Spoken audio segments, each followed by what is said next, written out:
Assalamualaikum warahmatullahi wabarakatuh. A'udzu billahi minasy syaithanir rajim. Bismillahirrahmanirrahim.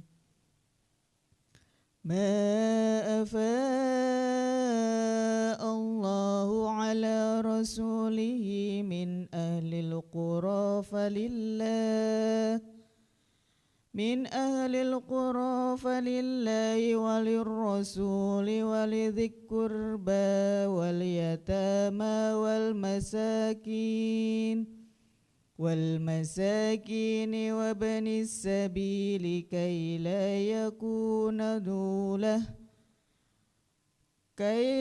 yakuna dulatan bainal aghniyai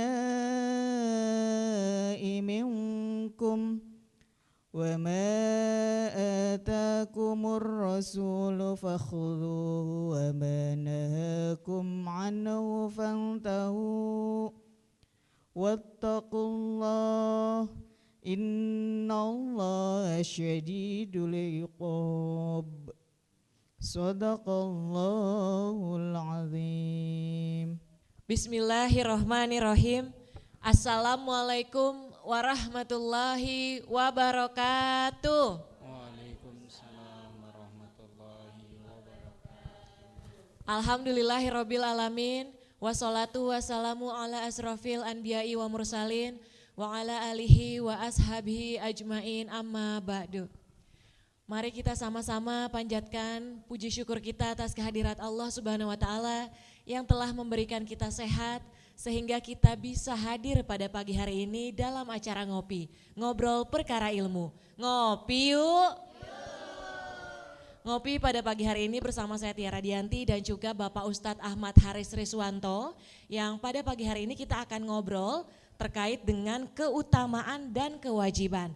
Sebelumnya saya ingin menyapa dulu Bapak Ustadz. Assalamualaikum Pak Ustadz. Waalaikumsalam warahmatullahi wabarakatuh. Gimana kabarnya Pak Ustadz? Alhamdulillah sehat. Alhamdulillah sehat. Nah, jamaah yang hadir secara langsung gimana nih kabarnya?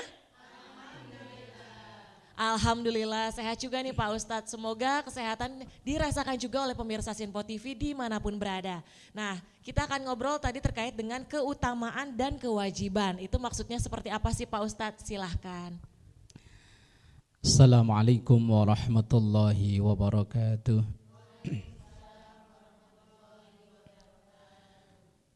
Bismillah walhamdulillah. Tsumma salatu wassalamu ala rasulillah. Sayyidina wa maulana Muhammad ibn Abdillah wa ala alihi wa ashabihi wa man tabi'ahu bi ihsanin ila yaumil qiyamah amma ba'dah. Jamaah yang dimuliakan Allah dan juga pemirsa Sinpo TV dimanapun berada, semoga selalu dalam rahmah dan kebahagiaan dari Allah Subhanahu wa ta'ala. Pagi yang berbahagia ini kita akan berbicara tentang keutamaan dan kewajiban. Bahwa dalam kita menjalani perintah-perintah Allah itu ada yang sifatnya wajib, ada yang sifatnya sunnah. Lah yang wajib ini harus kita kerjakan. Karena yusabu ala fi'lihi wa yu'aqabu ala tarkihi. Berpahala ketika melaksanakan atau mengerjakan dan berdosa ketika meninggalkan. Kemudian ada yang disebut sunnah atau keutamaan. Kalau keutamaan itu adalah yusabu ala fi'lihi wa la yu'aqabu ala tarkihi. Berpahala ketika ia kerjakan tapi tidak berdosa ketika ia tinggalkan. Lah lalu apa keutamaan dan kewajiban dalam keseharian kita? Seorang sahabat yang bernama Utsman ibnu Affan. Sahabat ini menantu Rasulullah Sallallahu Alaihi Wasallam, bahkan digelari Dzunnuraini, menikahi dua putri Rasulullah. Pertama menikah dengan kakaknya, dikarenakan dalam jangka waktu tertentu, pernikahan tidak bertahan lama karena meninggal, kemudian menikah dengan adiknya. Kalau bahasa kita itu turun ranjang, dan itu terjadi di keluarga Rasulullah sendiri, yaitu sahabat Utsman bin Affan. Lah, ada satu makalah dari sahabat Utsman bin Affan atau nasihat dari sahabat Utsman ibnu Affan radhiyallahu anhu. Beliau mengatakan begini, arba'atun zahiruhunna fadilatun wa batinuhunna faridatun. Ada 4 hal yang zahirnya itu adalah keutamaan, tapi intinya adalah kewajiban. Apa itu? Yang pertama, muhalatatus sholihin fadilatun wal iqtida'u bihim wajibatun atau faridatun. Kita bergaul dengan orang-orang soleh, dengan orang-orang baik, itu adalah keutamaan. Karena dengan bergaul itu bisa merubah kita. Kita bergaul dengan orang baik akan berubah menjadi baik. Bergaul dengan orang yang enggak baik, ya bisa jadi ke bawah. Orang yang banyak kasus, orang yang dari kampung halaman dulu anak baik-baik, tapi begitu merantau ke ibu kota, ke Jakarta dan sekitarnya, kadang berubah total. Kebaikan yang dulu diperoleh di kampungnya bisa hilang sama sekali karena pergaulan. Kita bergaul dengan orang-orang baik, ini keutamaan. Dan itu utama yang kita pilih untuk memperbaiki diri kita. Kita pengen semangat bekerja, bergaulah dengan orang-orang yang spirit kerjanya bagus. Kita pengen punya ilmu yang nambah, maka bergaulah dengan orang yang rajin-rajin belajar, dan seterusnya. Nah, kemudian wal iktida'u bihim faridatun. Sementara mengikuti orang-orang saleh yang kita bergaul dengannya itulah kewajiban kita. Kita bergaul dengan seseorang orang baik itu keutamaan, tapi kita niru kebaikannya itu, nah itu yang aslinya diwajibkan. Kita ngelihat ada teman kita di usia yang sudah sepuh, semangat kerjanya masih luar biasa. Kita bergaul dengan dia itu keutamaan, sementara meniru kesemangatannya dia itu, nah itu kewajiban. Kemudian yang kedua, tilawatul Qur'ani fadilatun. Membaca Quran itu keutamaan. Sementara wal amalu bihi faridatun, sementara mengamalkan apa yang kita baca dalam Al-Qur'an itu kewajiban. Kita membaca Quran, ngerti enggak ngerti, itu sudah ada nilai pahalanya. Paham enggak paham, pokoknya wis dibaca. Itu ada nilai pahalanya. Apalagi kalau mengamalkan jauh lebih besar pahalanya. Karena kewajiban kita terhadap Quran itu kan yang pertama meyakini, mengimani, kemudian mempelajari, kemudian membaca dengan istiqomah, kemudian mentadabburi isinya, kemudian mengamalkan, kemudian setelah itu mendakwahkan atau mengajarkan. Itu kewajiban kita. Lah kita misalnya baru bisa hanya membaca, tingkatan membaca, alhamdulillah itu termasuk keutamaan. Tetapi mengamalkan apa yang ada dalam isinya itu kewajiban. Tapi terkadang masyarakat kita ini tahu itu sumbernya dari Quran, tapi kalau tidak sesuai dengan seleranya enggak mau. Walaupun kita tahu ini benar loh dari Quran, tapi karena enggak sesuai dengan selera, ayat yang lain aja, kan ayatnya banyak. Nah itu yang perlu dikoreksi dari diri kita. Wallahu a'lam bishawab. Masih kurang 2 poin lagi, nanti disambung segmen berikutnya. Terima kasih Pak Ustadz, masih ada 2 poin lagi kan kita sambung usai jeda. Tetap di Ngopi, Ngobrol Perkara Ilmu. Ngopi yuk.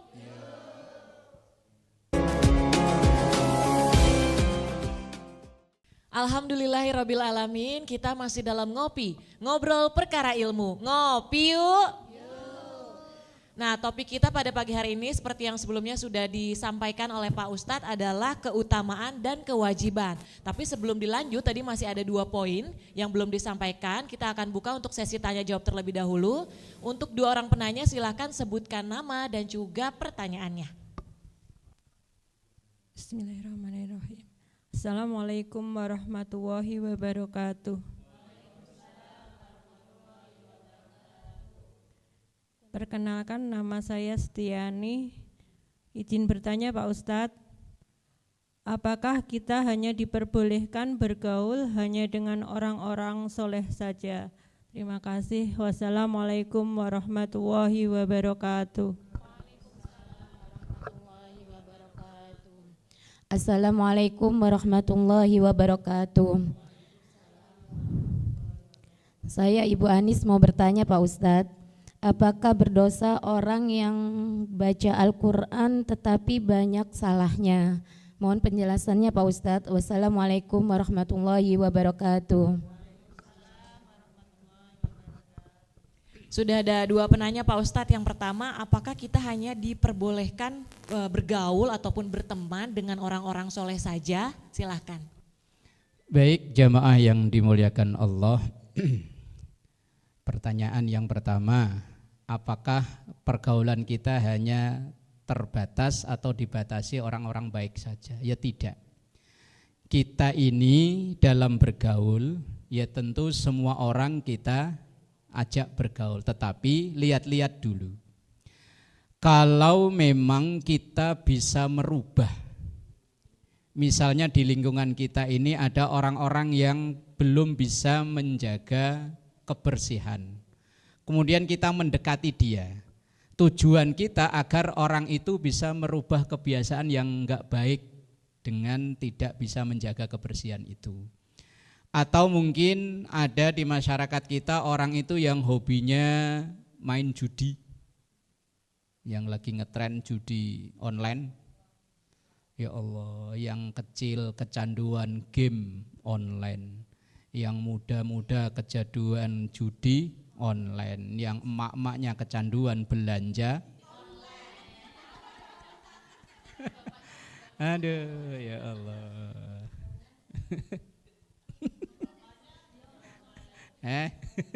Lah iya bapaknya judi online, emak-emaknya belanja online. Wis angel. Misalnya di masyarakat kita ada masyarakat yang enggak bagus. Kalau kita yakin bisa merubah dia, dekati. Tapi kalau malah kita yang terbawa, ya jauhi.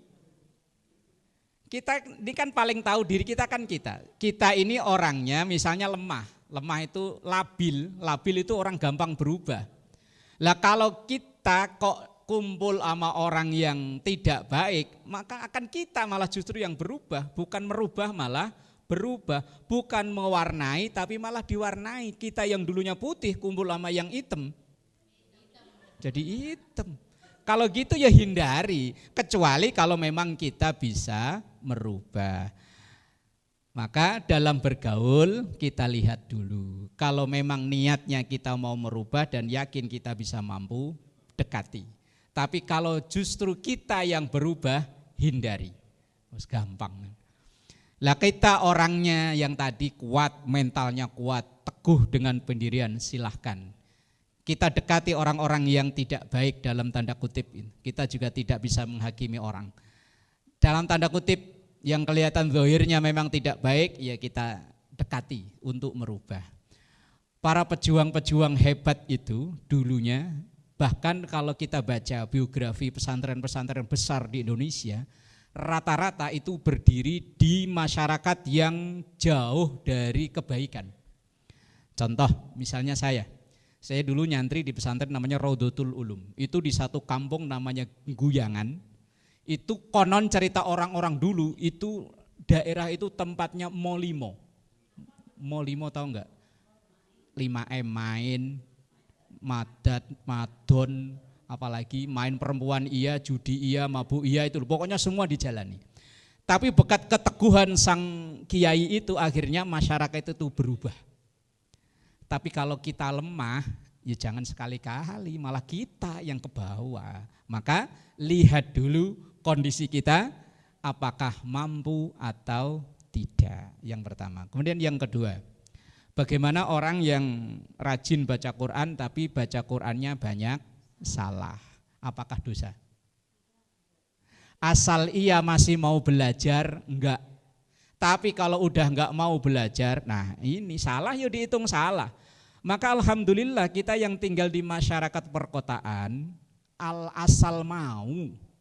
Tempat belajar itu begitu banyak, yang penting mau. Cuman kadang kan gengsi. Saya kan udah Bu Haji, mosok ngaji alip-alipan bareng anak-anak bocil-bocil. Enggak, itu loh.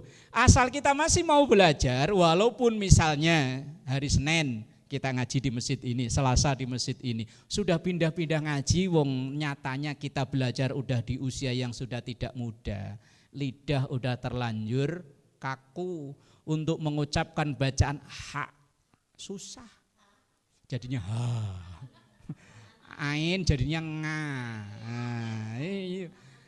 Wong kita belajar udah di usia tua, tapi yang penting masih mau belajar. Kesalahan-kesalahan yang kita lakukan dimaafkan. Ada satu hadis, ini yang menjadi patokan kita yang masih belajar tapi masih ada terhambat dengan logat daerah. Kalau daerah Jawa Selatan, mohon maaf ya, itu biasanya ain jadinya nga. Subhana rabbika rabbil izzati ngamma yasifun wassalamun ngalal. Lah apakah itu salah? Ada hadis yang diriwayatkan oleh Imam Bukhari Muslim.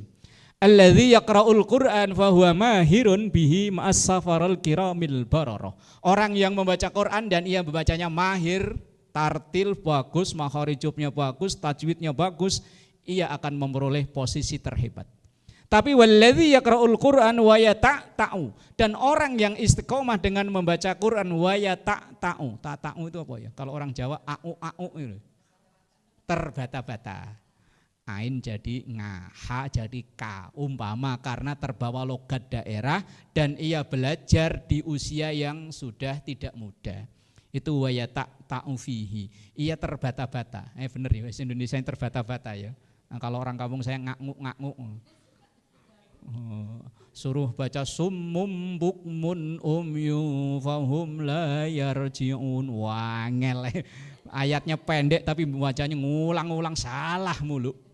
Nah, wa huwa alaihi syaqqun, dan ia repot atau susah membacanya. Summum bukmun, wah keputer mulu, yang idham mana, yang idhar, wah ketukar-tukar terus. Lahu ajrani, bagi orang tersebut ada 2 pahala yang ia peroleh. Pahala membaca Quran dan pahala kesusahannya itu. Jangan dikira susahnya itu enggak ada nilai plus, ada. Dalam hadis atau dalam makalah dikatakan as-sawab ala qadri ta'ab. Pahala itu disesuaikan dengan tingkat kesulitannya. Orang yang mohon maaf memang dikaruniai oleh Allah lisannya itu agak kaku. Ketika ia belajar ngaji kok salah mulu. Yang lain udah sampai juz 11 dia masih iqra 2 aja, enggak naik-naik. Umpama wong gurunya tegas kan harus ha beneran, ain harus ain beneran. Sementara dia udah di usia tua, jangan dikira nggak ada pahalanya, justru malah dia dapat 2 double. Makanya yang sampai sekarang ngajinya masih wayata ta'u, jangan putus asa. Double yang dia peroleh, baca Qur'annya dapat, kesulitan yang ia jalani juga dapat. Maka jangan kecil hati, saya nggak usah ngaji, ngajinya nganga melulu. Tetap lanjut. Iya, itu hadisnya, asal masih mau belajar. Wallahu a'lam bishawab. Terima kasih Pak Ustadz, semoga tadi pertanyaannya sudah terjawab ya ibu-ibu ya. Kita akan kembali lagi nanti usai jeda, tetap di Ngopi Yuk. Pemirsa Sinpo TV dimanapun berada, kita masih dalam acara Ngopi, ngobrol perkara ilmu. Ngopi Yuk. Alhamdulillah jamaah masih pada semangat untuk mendengarkan obrolan kita pada pagi hari ini terkait dengan keutamaan dan kewajiban. Nah di segmen terakhir ini kita akan mendengarkan kesimpulannya nih seperti apa. Monggo Pak Ustadz. Baik, jamaah yang dimuliakan Allah dan pemirsa Sinpo TV dimanapun berada, bahwa ada keutamaan dan kewajiban. Yang pertama tadi ini makalah dari sahabat Utsman ibnu Affan. Kita bergaul dengan orang soleh itu keutamaan, tapi kita niru kesolehannya itu kewajiban. Kedua, kita membaca Quran itu keutamaan, tapi mengamalkan apa yang kita baca itu kewajiban. Yang ketiga, yang disampaikan sahabat Utsman bin Affan, Ziaratul kubur fadilah. Kita ziarah ke kubur, bukan ke alam kubur. Ke alam kubur mah siapa yang bisa. Kita ziarah kubur itu fadilatun, keistimewaan. Tentu dengan memakai adab-adabnya atau etika-etikanya. Jangan sampai orang ziarah kubur justru malah terjerumus kepada kemusyrikan. Begitu datang, Mbah, ini cucumu mau hajat, Mbah. Tolong doakan supaya enggak hujan ya, Mbah. Wah, keliru. Orang yang meninggal itu seperti orang yang hanyut. Kal gharikil muqawwis, seperti orang yang hanyut. Lah orang yang hanyut itu butuh bantuan yang kita yang enggak hanyut. Kita bantu. Kalau orang hanyut ya kita bantu dengan papan, dengan ketali, dengan ban bekas. Lah kalau orang meninggal ya kita bantu dengan doa. Lah ini orang meninggal malah dimintain. Apalagi yang datang cuma disiram doang. Dari palak disiram ret, habis itu taburin kembang ret, habis itu menghendingkan cipta, mulai selesai pulang. Lah apa manfaatnya? Lah kalau cuma disiram doang itu yang dibawa kalau bisa ngomong, neng kelilipan neng, dingin. Ya Allah, doain. Kita ziarah kubur itu keutamaan. Sementara wal istidadu laha faridoh. Kita siap-siap untuk nanti nyusul ke situ itu wajib. Wong doa atau salam ketika kita masuk ke pemakaman, hafal enggak, Bu? Terus? Nah, terus? Itu doa kan ada lanjutannya. Assalamualaikum ya ahlal kubur wa ana insyaallahu bikum lahikun. Salam sejahtera wahai ahli kubur, insyaallah sebentar lagi saya.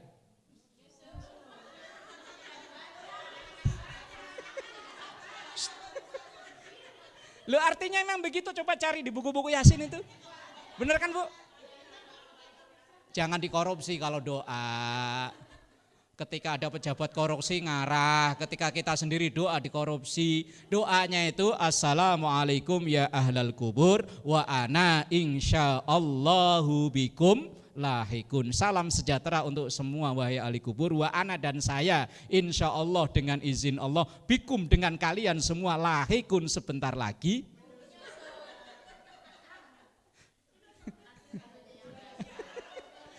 Takut enggak takut Israel, udah ada catatannya. Hari ini yang diambil siapa, besok siapa, ada catatannya. Justru biasanya malah yang takut-takut diambil duluan. Wal istidadu laha faridatun. Sementara bersiap-siap untuk ke sana itu wajib. Siap-siap bukan berarti kok beli kain kafan, pesen tanah, enggak. Bukan itu urusan yang hidup. Begitu kita innalillah itu urusan yang hidup, mau dikasih kafan putih kayak pink kayak apa kayak itu urusan yang hidup. Apa dikasih yang pakai yang pecinta batik kayak begini kafan batik, urusan yang hidup. Siap-siap itu artinya kita akan masuk ke sono dan apa yang kita bawa ke sono? Ya tentu amal soleh. Kemudian yang keempat, iyadatul maridi faridatun. Nengok orang sakit itu keutamaan. Makanya pahalanya besar nengok orang sakit. Tapi walaupun pahala besar jangan ngarep-ngarep loh ya. Kok tetangga nggak ada yang sakit ya? Oh jangan, biar pahalanya gede jangan diarep. Wattihadzul wasiyati faridatun. Sementara mengharap wasiat atau mengambil pelajaran dari orang sakit itu kewajiban. Hari ini saya nengok, bisa jadi saya ditengok. Hari ini orang ini enggak bisa berdaya apa-apa, mumpung saya masih bisa berbuat apa-apa, berbuat sebaiknya. Ini ada 4 kewajiban, tapi juga ada 4 keutamaan. Ini makalah yang disampaikan oleh sahabat Utsman ibnu Affan radhiyallahu an, wallahu a'lam bissawab. Terima kasih Pak Ustadz, semoga ngobrol kita pada pagi hari ini terkait dengan keutamaan dan kewajiban ini bisa bermanfaat bagi pemirsa Sinpo TV dimanapun berada. Jangan lupa untuk terus saksikan Ngopi hanya di Sinpo TV pada pukul 5 subuh. Saya Tiara Dianti mewakili kerabat kerja yang bertugas, pamit undur diri, terima kasih. Wassalamualaikum warahmatullahi wabarakatuh. Waalaikumsalam. Nastaghfirullahaladzim laqal ma'bud ya dzal jalali wal ikram. Bismillahirrahmanirrahim. Alhamdulillahi rabbil alamin. Allahumma ij'alna auladana wa ahlana wa dhurriyyatana min ahlil ilmi wa ahlil khair wa ahlil Qur'an wa la taj'alna wa iyyahum min ahlil syarri wad dhairi wal isyan. Rabbana atina fid dunya hasanah wa fil akhirati hasanah wa qina adzabannar. Walhamdulillahi rabbil alamin. Assalamualaikum warahmatullahi wabarakatuh. Astaghfirullah Rabbal baraya. Astaghfirullah minal khataya.